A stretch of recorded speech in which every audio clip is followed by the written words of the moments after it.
At samantala nitong Martes naman, formal na po nagtapos ang local at media absentee voting ng Commission on Elections. Ayon sa COMELEC, bagamat hindi mataas ang voter turnout nito, naging mapayapa naman ang isinagawang absentee voting.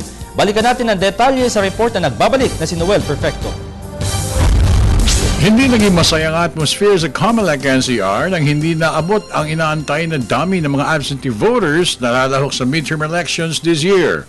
Sinabi ni Special Board of Election Inspector Jolo Marcelo na malamang na hindi rin nakukuha ng COMELEC NCR ang inaasahang mga voters dahil na rin sa tindi ng init ng panahon na pangangampanya ng mga kandidato sa Kamaynilaan kung saan kinokobera nito ng mga media men. Itong araw na ito nasa 70 plus. 70? Oh, 70 plus. Pero aabot kayo sa target na 150. Ngayong araw na ito, Last day na yun. ano na, 440 na yun. Wala extension. Wala kaming extension. Wala naman sinabing mag-extend kami. Ang naunang bilang na 12,732 kahapon na mga registered voters ay lalo pang bumaba matapos na naabot lamang na mahigit 100 ang bumoto ngayong huling araw ng absentee voting privilege na ibinigay na sa mga media men, PNP, AFP at DepEd employees.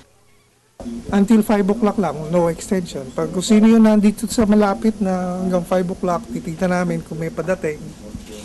Hanggang doon na lang kami. Samantala, tuloy naman ang pangangampanya ng Dirty Harry na lungsod ng Maynila ni si Alfredo kasama ang kanyang kakampi na si Lou Veloso sa bahagi ng Tondo. Hindi naman nagpaapekto ang grupo ni Lim sa mga naglalabasang paninira sa estilo nito ng pagpapaabot ng serbisyo sa mga taga-Maynila. Ayon kay Lim at Veloso, ang mahalaga ay maibigay ang tunay na tulong sa mga nangangailangan ng pag-alalay mula sa lungsod ng Maynila. Siyempre, yung kampanya natin, tuloy-tuloy yan. Ang gusto natin malaman ng mga problema, suliranin ng mga nakatira dito sa Tondo. O paano natin ma-aksyonan kung hindi natin pupuntahan sila sa kanilang mga bahay. Para sa Telebisyon ng Bayan, ako naman si Noel Perfecto.